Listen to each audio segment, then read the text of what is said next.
ಶಾಲೆಯನ್ನೇ ಮಾಡಬೇಕು ಅಂತ ಅಂದ್ಬಿಟ್ಟು ಶಿಕ್ಷಣ ಬೇಕಾಗಿರೋದ್ರಿಂದ ಇವತ್ತು ಶಿಕ್ಷಣ ಅನ್ನೋದು ಖಾಸಗೀಕರಣ ಆಗ್ತಾ ಇದೆ. ಖಾಸಗೀಕರಣ ಅಂದ್ರೆ ಫುಲ್ ಪ್ರೈವೇಟ್. ನೀವು ಏನೇ ಮಾಡ್ಬೇಕಂದ್ರೂ ಕೂಡ ಪ್ರೈವೇಟ್ ಸ್ಕೂಲ್ಗೆ ಸೇರಿಸಬೇಕು. ಪ್ರೈವೇಟ್ ಸ್ಕೂಲ್ ಬಿಟ್ಟರೆ ಬೇರೆ ಸ್ಕೂಲ್ ಇಲ್ಲ ಅನ್ನೋ ರೀತಿಯಲ್ಲಿ ಅದು ವಾತಾವರಣ ಸೃಷ್ಟಿ ಮಾಡಿದೆ. ಇವಾಗ ಒಂದು LKG ಹೋಗ್ಬೇಕಂತ ಸ್ಟೂಡೆಂಟು LKG ಹೋಗ್ಬೇಕಂತಂತ ಸ್ಟೂಡೆಂಟು ಕೂಡ 10 ರಿಂದ 20 ಸಾವಿರ ರೂಪಾಯಿ, ಇವು ಕಮ್ಮಿ ಆಯ್ತು. ಅದು 28,000 ರೂಪಾಯಿ 30,000 ರೂಪಾಯಿ ಅಲ್ಲಿ ಬಟ್ಟೆ ಮತ್ತೆ ಬುಕ್ಕ ಅವನ್ನೆಲ್ಲ ಸಪ್ರೇಟಾಗಿ ನಾವೇ ತಗೋಬೇಕು.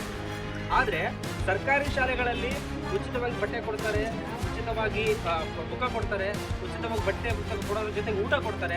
ಮತ್ತೆ ಸರ್ಕಾರಿ ಶಾಲೆಯಲ್ಲಿ ಉಚಿತವಾಗಿ ಏನು ಸಿಗ್ಬೇಕು ಅದೆಲ್ಲನೂ ಕೂಡ ಉಚಿತವಾಗಿ ಕೊಡ್ತಾರೆ. ಅದು ಯಾವುದೂ ಕೂಡ ಅವ್ರು ಸುಮ್ಮನೆ ಕೊಡ್ತಿರೋದಲ್ಲ, ನಮ್ಮ ತೆರಿಗೆ ದುಡ್ಡನ್ನು ಅವ್ರು ಕಟ್ಸ್ಕೊಂತಿದ್ರೆ ಅದು ನಮಗೆ ಕೊಡಬೇಕಾಗಿರೋದು ಒಂದು ಮುಖ್ಯವಾದ ಅಂಶ. ಅದು ಅವರು ಸರ್ಕಾರದ ಕೆಲಸ.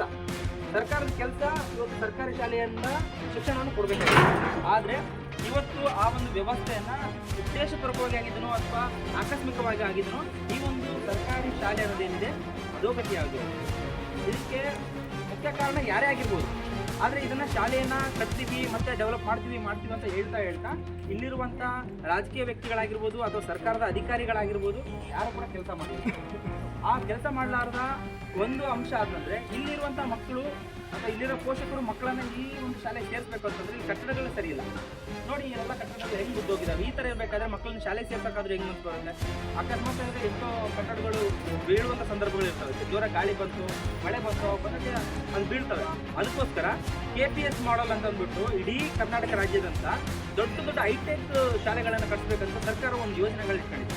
ಆ ಒಂದು KPS ಮಾದರಿ ಶಾಲೆಯನ್ನು ಈ ಒಂದು ಜಾಗದಲ್ಲಿ ಕಟ್ಟಿಸಬೇಕು ಅನ್ನೋದನ್ನ ಇವತ್ತು ಭಾರತ ವಿದ್ಯಾರ್ಥಿ ಫೆಡರೇಷನ್ ಬಳ್ಳಾರಿ ತಾಲೂಕು ಸಮಿತಿ ವತಿಯಿಂದ ನಾವೆಲ್ಲರೂ ಕೂಡ ಡಿಮ್ಯಾಂಡ್ ಮಾಡ್ತಾ ಇದ್ದೀವಿ. ನೀವೆಲ್ಲರೂ ಸರಿಯಾಗಿ ಅರ್ಥ ಮಾಡ್ಕೊಳ್ಳಿ. ಇವತ್ತು ನೀವು 25,000 ರೂಪಾಯಿ 30,000 ರೂಪಾಯಿ ಸಾಲ ಮಾಡಿ ನೀವು ಶಾಲೆಯಲ್ಲಿ ನಿಮ್ಮ ಮಕ್ಕಳನ್ನ ಕಲಿಸ್ತೀರಿ ಪ್ರೈವೇಟ್ ಶಾಲೆಗಳಲ್ಲಿ. ಮುಂದೊಂದು ದಿವಸ ಇನ್ನೊಂದು 2-3 ವರ್ಷ ಆದಮೇಲೆ ಖಾಸಗೀಕರಣ ಆಗ್ತಾ ಇದೆ. ಇವತ್ತು ಶಿಕ್ಷಣ ಖಾಸಗೀಕರಣ ಆಗ್ತಾ 1.5 ಲಕ್ಷ 2 ಲಕ್ಷ ರೂಪಾಯಿ ಫೀಸ್ ಕೇಳ್ತಾರೆ. 1.5 ಲಕ್ಷ 2 ಲಕ್ಷ ರೂಪಾಯಿ ಫೀಸ್ ಕೇಳಲಾರ್ದಾಗ ಏನಾಗುತ್ತೆ ಗೊತ್ತಾ? ಕಟ್ಟಕ್ಕಾಗುತ್ತಾ ನಿಮ್ಮ ಕಡೆ?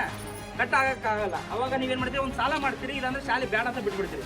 ನೀವು ಶಾಲೆ ಬಿಟ್ಟಂದ್ರೆ ಅವರಿಗೆ ಅಥವಾ ಇಲ್ಲಿರುವಂಥ ಖಾಸಗಿ ವ್ಯಕ್ತಿಗಳಿಗೆ ಅಥವಾ ಸರ್ಕಾರಕ್ಕೆ ಏನು ಅಂತಂದರೆ ಅವರು ನಿಮ್ಮನ್ನು ಗುಲಾಮರಾಗಿಟ್ಕೊಳ್ಬೇಕು ಅಷ್ಟೇ. ನೀವೆಲ್ಲರೂ ಕೂಡ ಮಾತಾಡೋದಕ್ಕೆ ಯಾವಾಗ ಸಾಧ್ಯ ಅಂದರೆ ನೀವು ಓದಿದರೆ ಮಾತ್ರ ಸಾಧ್ಯ. ನೀವು ಓದಲಿಲ್ಲ ಅಂತಂದರೆ ನೀವು ಕೆಲ್ಸಕ್ಕೆ ಹೋಗ್ತೀರಿ. ಬರೀ ಅವ್ರು ಹೇಳ್ದಂಗೆ ಒಂದು 5,000 6,000 10,000ಕ್ಕೆ ಕೆಲಸ ಮಾಡ್ತೀರಿ. ಕೊನೆಗೂ ಅವ್ರು ಕೊಟ್ಟಷ್ಟು ಇಸ್ಕೊಂಡು ಅವರು ಗುಲಾಮಗಿರಿಯಲ್ಲಿ ಕೆಲಸ ಮಾಡುವಂಥ ಒಂದು ವ್ಯವಸ್ಥೆ ಬೇಕು ಅನ್ನೋದು ಇವತ್ತಿನ ವ್ಯವಸ್ಥೆಯ ವಿಚಾರ ಆಗಿದೆ. ಅದಕ್ಕೆ ಅದನ್ನು ತೆಗಿಬೇಕು ಅಂತಂದರೆ ಇವತ್ತು ನಮಗೆ ಸಂವಿಧಾನ ಒಂದು ಶಿಕ್ಷಣದ ರೂಪದಲ್ಲಿ ಶಿಕ್ಷಣವನ್ನು ಪಡೆಯುವಂಥ ಹಕ್ಕನ್ನು ಕೊಟ್ಟಿದೆ. ಮತ್ತು ಶಿಕ್ಷಣಕ್ಕೆ ಪೂರಕವಾದ ವ್ಯವಸ್ಥೆಯನ್ನು ನಾವು ಕಲ್ಪಿಸಿಕೊಂಡು ಅದನ್ನು ಪಡ್ಕೋಬೇಕು ಅನ್ನೋ ಒಂದು ವ್ಯವಸ್ಥೆ ಕೊಟ್ಟಿದೆ. ಹಾಗಾಗಿ ಇದನ್ನು ನೀಟಾಗಿ ಎಲ್ಲರೂ ಕೂಡ ಮನಸ್ಸಲ್ಲಿ ಇಟ್ಕೊಂಡು ಇದನ್ನು DDP ಅವ್ರ ಗಮನಕ್ಕೆ ನಾವು SFIನಿಂದ ಮನವಿ ಕೊಡ್ತಾ ಇದ್ದೀವಿ. ನೀವೆಲ್ಲರೂ ಕೂಡ ಅಲ್ಲಿ ಬಂದು ಮನವಿ ಪತ್ರವನ್ನು ಕೊಡಬೇಕು. ಶಾಲೆ ಆಗಲೇಬೇಕು. ನಮ್ಮ ನಗರದಲ್ಲಿ ಸರ್ಕಾರಿ ಶಾಲೆ ನಿರ್ಮಾಣ ಆಗಲೇಬೇಕು. ನಮ್ಮ ನಗರದಲ್ಲಿ ಸರ್ಕಾರಿ ಶಾಲೆಯನ್ನ ಕಟ್ಟಲೇಬೇಕು. ಬೇಕೇ ಬೇಕು.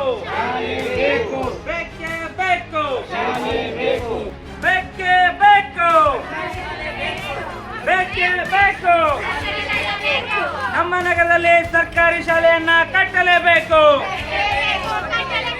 ನಮ್ಮ ನಗರದಲ್ಲಿ KPS ಮಾದರಿ ಸರ್ಕಾರಿ ಶಾಲೆಯನ್ನ ಕಟ್ಟಲೇಬೇಕು.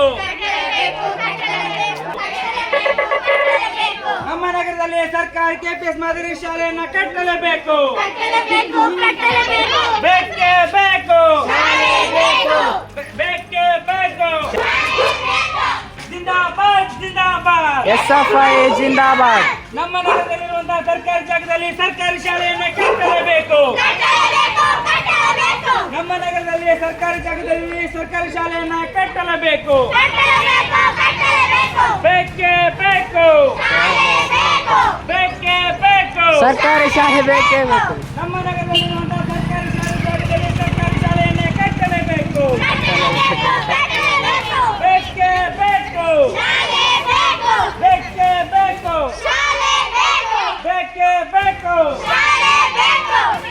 ನಮ್ಮ ನಗರದಲ್ಲಿ ಸರ್ಕಾರಿ ಶಾಲೆ ಜಾಗದಲ್ಲಿ ಸರ್ಕಾರಿ ಶಾಲೆಯನ್ನೇ ಕಟ್ಟಲೇಬೇಕು.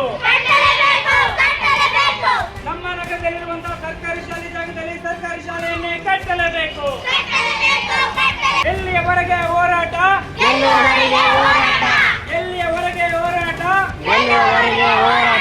ಬೇಕೇ ಬೇಕು.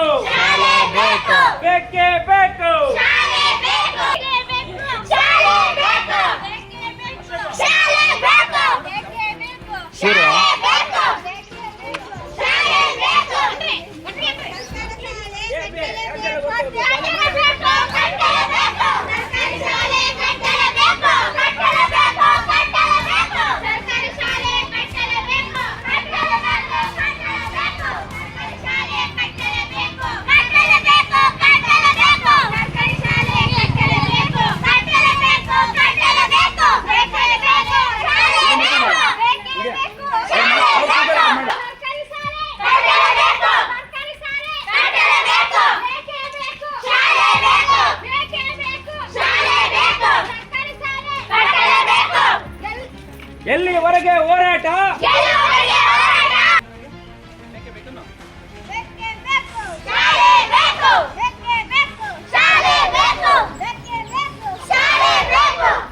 ಸರ್ಕಾರಿ ಜಾಗದಲ್ಲಿ ಸರ್ಕಾರಿ ಶಾಲೆಯನ್ನೇ ಮಾಡಲೇಬೇಕು.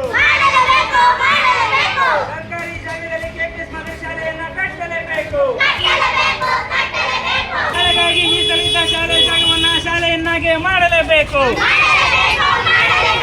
ಶಾಲೆಗಾಗಿ ಮೀಸಲಿದ್ದ ಜಾಗದಲ್ಲಿ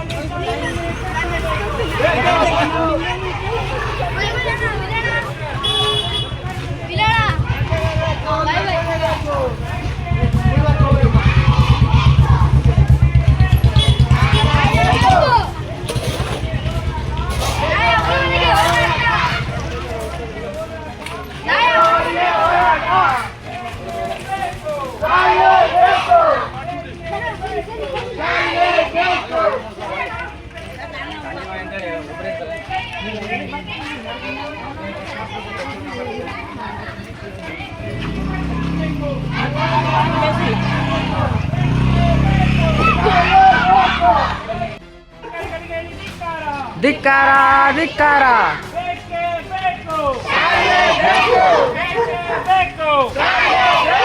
ಶಾಲೆ ಕಟ್ಟುವುದಾಗಿ ಹೇಳಿ ಶಾಲೆ ಕಟ್ಟದೆ ಸುಮ್ಮನಿದ್ದ ಸರ್ಕಾರಕ್ಕೆ ಹೇಳಿ ಧಿಕ್ಕಾರ. ಧಿಕ್ಕಾರ ಧಿಕ್ಕಾರ. ಶಾಲೆ ಕಟ್ಟುವುದಾಗಿ ಹೇಳಿ ಶಾಲೆಯನ್ನು ಕಟ್ಟದೇ ಇರುವಂತಹ ಅಧಿಕಾರಿಗಳಿಗೆ ಹೇಳಿ ಧಿಕ್ಕಾರ. ಧಿಕ್ಕಾರ ಧಿಕ್ಕಾರ. ಬೇಕೇ ಬೇಕು. ಶಾಲೆ ಬೇಕು. ಬೇಕೇ ಬೇಕು. ಶಾಲೆ ಬೇಕು. ಕೆಪಿಎಸ್ ಮಾದರಿಯಲ್ಲಿ ಸರ್ಕಾರಿ ಶಾಲೆಯನ್ನ ಕಟ್ಟಲೇಬೇಕು. ಕಟ್ಟಲೇಬೇಕು ಕಟ್ಟಲೇಬೇಕು. ಕೆಪಿಎಸ್ ಮಾದರಿಯನ್ನಾಗಿ ಶಾಲೆಯಾಗಿ ಕಟ್ಟಲೇಬೇಕು. ಬೇಕೇ ಬೇಕು. ಬೇಕೇ ಬೇಕು. ಬೇಕೇ ಬೇಕು. ಬೇಕು. ಬೇಕೇ ಬೇಕು. ಎಲ್ಲಿಯವರೆಗೆ ಹೋರಾಟ? ಎಲ್ಲಿಯವರೆಗೆ ಹೋರಾಟ? ಸರ್ಕಾರಿ ಶಾಲೆ ಕಟ್ಟುವುದಾಗಿ ಹೇಳಿ ಸರ್ಕಾರಿ ಶಾಲೆಯನ್ನು ಕಟ್ಟದಿರುವ ಅಧಿಕಾರಿಗಳಿಗೆ ಹೇಳಿ ಧಿಕ್ಕಾರ. ಧಿಕ್ಕಾರ. ಶಾಲೆಯನ್ನ ಕಟ್ಟುವುದಾಗಿ ಹೇಳಿ ಶಾಲೆಯನ್ನು ಕಟ್ಟದೇ ಇರುವಂತಹ ಅಧಿಕಾರಿಗಳಿಗೆ ಹೇಳಿ ಧಿಕ್ಕಾರ. ಧಿಕ್ಕಾರ ಧಿಕ್ಕಾರ. ಬೇಕೇ ಬೇಕು. ಬೇಕೇ ಬೇಕು. ಜಿಂದಾಬಾದ್ ಜಿಂದಾಬಾದ್. ಜಿಂದಾಬಾದ್. ಎಸ್ಎಫ್ಐ ಜಿಂದಾಬಾದ್. ಜಿಂದಾಬಾದ್ ಜಿಂದಾಬಾದ್ ಜಿಂದಾಬಾದ್. ಜಿಂದಾಬಾದ್. ಜಿಂದಾಬಾದ್ ಜಿಂದಾಬಾದ್. ಜಿಂದಾಬಾದ್. ಬೇಕೇ ಬೇಕು. ಬೇಕೇ ಬೇಕು. ಎಲ್ಲಿಯವರೆಗೆ ಹೋರಾಟ?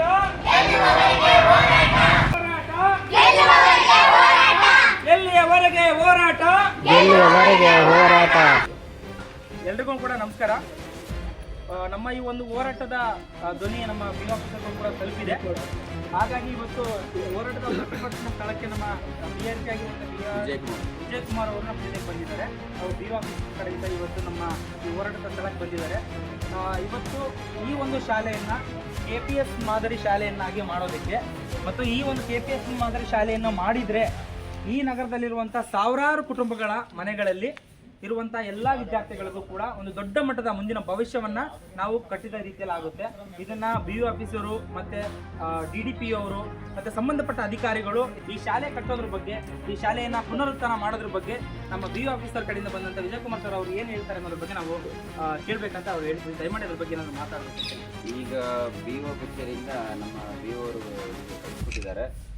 ನಿಮ್ಮ ಅಹವಾಲನ್ನು ನಿಮ್ಮ ಮನವಿ ಪತ್ರವನ್ನು BO ಅವರ ಗಮನಕ್ಕೆ ತಂದಿಟ್ಟು ಇಲಾಖೆಗೆ ಅವರು ನಿರ್ಧಾರ ಇಲಾಖೆ ಅಧಿಕಾರಿಗಳು ನಿರ್ಧಾರ ತೆಗೆದುಕೊಳ್ತಾರೆ.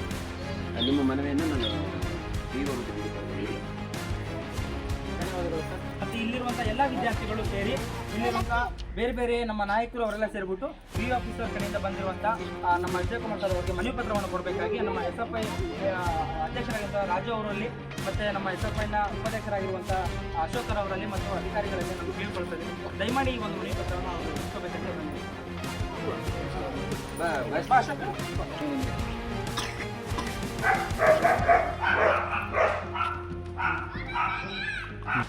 ಇದನ್ನು ಸರ್ಕಾರಿ ಶಾಲೆಯನ್ನಾಗಿ ಮಾಡಬೇಕಂತ ಹೇಳಿದ್ದಕ್ಕಾಗಿ ಈ ಹೋರಾಟದಲ್ಲಿ ಭಾಗವಹಿಸಿದ್ದಕ್ಕಾಗಿ ಇದಕ್ಕೆ ರೂಪರೇಷೆ ಕೊಟ್ಟಂತ ಎಲ್ಲರಿಗೂ ಕೂಡ ನಾವು ಹೃತ್ಪೂರ್ವಕವಾದ ಧನ್ಯವಾದಗಳನ್ನು ತಿಳಿಸ್ತಾ ಇವತ್ತಿನ ಈ ಹೋರಾಟವನ್ನು ತಾತ್ಕಾಲಿಕವಾಗಿ ನಿಲ್ಲಿಸ್ತಾ ಇದ್ದೀವಿ.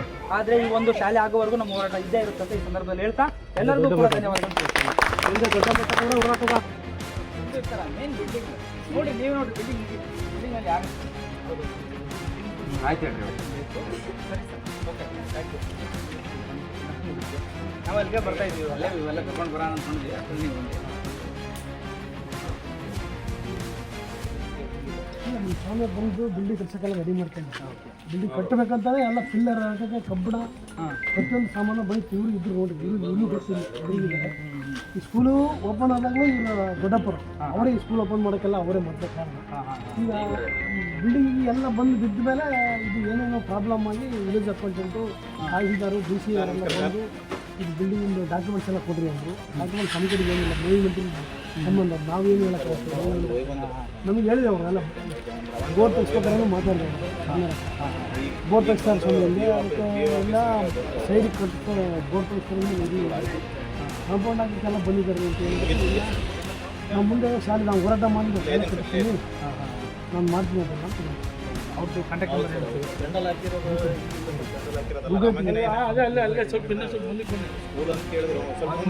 ಎಷ್ಟಿತ್ತು ಸರ್? ಅದು 250 ಇತ್ತು. ನಾನು 2010ರಲ್ಲಿ ಬಂದಿದ್ದೀನಿ. ನೀವು ಇರ್ಬೇಕಾದ್ರೆ 300 ರೂಪಾಯಿ ಅವೆಲ್ಲ ಇದ್ರಾಗೆ ಕೂಡ ಹಂಗೆ ಇತ್ತು. ಒಬ್ಬರು ಎಲ್ಲ ರಿಟೈರ್ಡ್ ಆಗ್ತಾ ಬಂದ್ರಲ್ಲ, ಲಾಸ್ಟ್ ನಾವು ಚಂದ್ರಸಿಂಗೌಡ ಮಡಿವಾಳ ಸರ್ ಅಂತ 3 ಅದಾದಮೇಲೆ ಚಂದ್ರಸಿಂಗೌಡರು ರಿಟೈರ್ಡ್ ಆಗ್ದಂಗೆ ಮತ್ತೆ 6-7 ಸ್ಟ್ರೆಂತ್ ಎಲ್ಲ ಭಾಳ ಕಡಿಮೆ 1 to 7 15 ಮತ್ತು ಅದರಲ್ಲಿ ಅವ್ರು ಬಂದು ಮತ್ತೆ 6-7 ಟಿ ಸಿ ಅಷ್ಟೊಳಗಡೆ ಏನು ಬಿಲ್ಡಿಂಗ್ಸ್ ಎಲ್ಲ ಹೆಂಗಿದ್ವು? ಬಿಲ್ಡಿಂಗ್ ಮಾಡ್ತೀವಿ. ಅಂದರೆ ಈ ಬಿಲ್ಡಿಂಗ್ ಕನ್ಸ್ಟ್ರಕ್ಷನ್ ಮತ್ತೆ ಡೆವಲಪ್ ಮಾಡೋದಕ್ಕೆ ಮೇಲ್ಮೆಂಟು ಬಂದಿತ್ತು, ಬಂದ ಮೇಲೆ ಇವರು ಅಬ್ಜೆಕ್ಷನ್ ಮಾಡಿರಲ್ಲ. ಮತ್ತು ಏನು ಅಬ್ಜೆಕ್ಷನ್? ಮಹಾನಗರ ಪಾಲಿಕೆ ಅಬ್ಜೆಕ್ಷನ್ ಮಾಡಿ. ಯಾಕೆ? ತಹಸೀಲ್ದಾರ್ ಅವ್ರಿಗೆ ಅಂದರೆ ತಹಸೀಲ್ದಾರ್ ಅಬ್ಜೆಕ್ಷನ್ ಮಾಡಿಲ್ಲ. ತಹಸೀಲ್ದಾರ್ ಯಾರಿದ್ರು ಸರ್ ಅವ್ರು ತಹಸೀಲ್ದಾರ್? ಮೊನ್ನೆ ಎಲೆಕ್ಷನಲ್ಲಿ ಮೊನ್ನೆ MLA ಎಲೆಕ್ಷನ್ ಆಯ್ತಲ್ಲ. ಅಂದರೆ ಈಗ 5 years ಇಂದನಾ? 5 years ಅಲ್ರಿ, ಮೊನ್ನೆ ಆಯ್ತಲ್ಲ ಈಗ 6 months back. 1 year 6 months back. ಮೊನ್ನೆ ಮಾರ್ಚ್ ಏಪ್ರಿಲಲ್ಲಿ ಎಲೆಕ್ಷನ್ ಆಗಿಲ್ಲ. ಇದ್ರು ಇನ್ನೊಬ್ಬರಿದ್ರು ಗುರುವಾಗಲ್ಲ, ಗುರುರಾಜ್ ಏನೋ ಇರ್ಬೇಕು, ಹೆಸರು ಗೊತ್ತಿಲ್ಲ. ಗುರುರಾಜ್ ಅವ್ರು ಇದ್ದಾಗ ಅವ್ರು ಸ್ಟಾಪ್ ಮಾಡಿಸಿದ್ರು. ಅಂದರೆ ಈಗ ಈಗಲೂ ಕೂಡ ಅದನ್ನು ಕನ್ಸ್ಟ್ರಕ್ಷನ್ ಮಾಡೋದಕ್ಕೆಲ್ಲ ವ್ಯವಸ್ಥೆ ರೆಡಿ ಇದೆ. ಬಟ್ ಅಲ್ಲಿ ಸಮಥಿಂಗ್ ಏನೋ ಪ್ರಾಬ್ಲಮ್ ಆಗಿದೆ.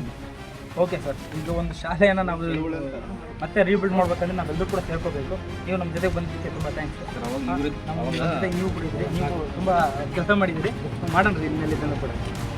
ಇವರಿದ್ರೆ ಈ ಸ್ಕೂಲ್ ಇದ್ದಾಗ ತಹಸೀಲ್ದಾರ್ ಇವರು ಚುನಾವಣೆ ಬಹಿಷ್ಕಾರ ನಾವು ಮಾಡಿದಾಗ ಮಾಡ್ಬೇಕಂತ ಬಂದಿದ್ರಲ್ಲಿ ಗುಡಿ ದೇವಸ್ಥಾನ ಅಂತ ಬಂದು ಮೀಟಿಂಗ್ ಮಾಡಿದ್ರು. ಅವರು ಪಟ್ಟ ಸಲುವಾಗಿ ಅಂತೇಳಿ ಚುನಾವಣೆ ಬಹಿಷ್ಕಾರ ಮಾಡಿದ್ದೇವೆ ಅವಾಗ ನಾವು. ಇವರಿದ್ರು ಅವಾಗ. SFI district president sir Vijayan ಅಂತ. ಅಂಡ್ ಇಲ್ಲಿ ನಾನು ಸ್ಟೇಟ್ ಕಮಿಟಿ ಮೆಂಬರಾಗಿ ಇಲ್ಲೇ ಸ್ಟಡಿ ಮಾಡ್ತಾಯಿದ್ದೀನಿ. ಹಾಗಾಗಿ SFI ಮೂವ್ಮೆಂಟ್ ಇಲ್ಲಿ ಸ್ಟಾರ್ಟ್ ಮಾಡ್ತೀವಿ. ಹಾಗಾಗಿ ಈ ಸ್ಕೂಲ್ ಬಗ್ಗೆ ಕೇಳಿದೆ ನನಗೆ. ಹಾಂ ಸರ್, SFI ಸ್ಟೂಡೆಂಟ್